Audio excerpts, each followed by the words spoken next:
1, 2, 3, 4, 5, 6, 7, 8. Hello, there are 16 rotors. That's an impressive machine. Where is it used?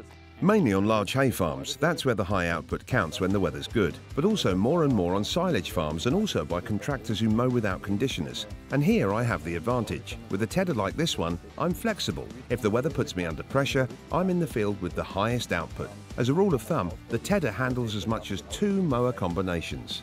But you can only use that on flat ground, right? Here in Austria, there's nowhere flat, and because it was developed in Austria, it can also adapt properly to really bumpy terrain. We manage this by equipping the tedder with a whole load of frame hinges. Each rotor unit is mounted on its own hinged frame. They can all adapt independently of each other. And secondly, the transport wheels act like jockey wheels in the working position to guide the rotors in the direction of travel.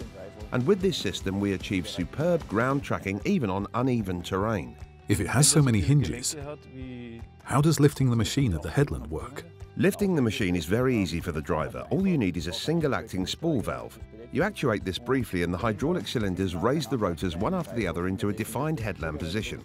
So there's plenty of ground clearance and you can easily turn at the end of the field and reverse as well. None of this is a problem. The machine looks stable and very well thought out.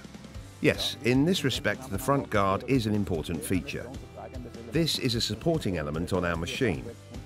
You can see that it's a truss construction to provide additional strength and support to the main frame.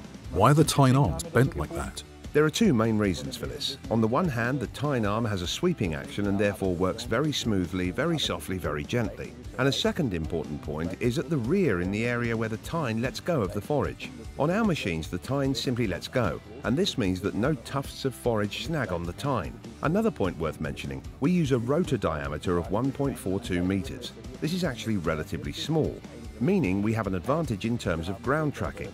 A small rotor unit can always adapt better. And we also have advantages in terms of spreading quality. The smaller the rotor, the better the spreading quality is usually. For fence line tedding, you often see machines fitted with a swath curtain. What's your solution? Well, the name says it all. A swath curtain belongs on a rake that rakes swaths. We do things a little differently here. Our tedders have a hydraulic fence line tedding system, meaning, as you can see here, we fold the right 2 outer rotor units back by 15 degrees. And so these work evenly towards the middle of the work area and we don't end up with a swath on the outside. Sounds interesting. So like to try out this machine? No problem. You'll be surprised at how quickly you learn to operate this machine.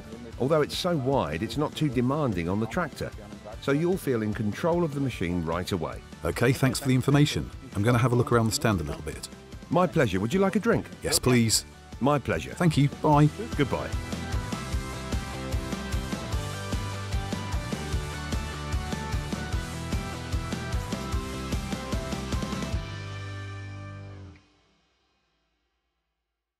Più successo con PÖTTINGER.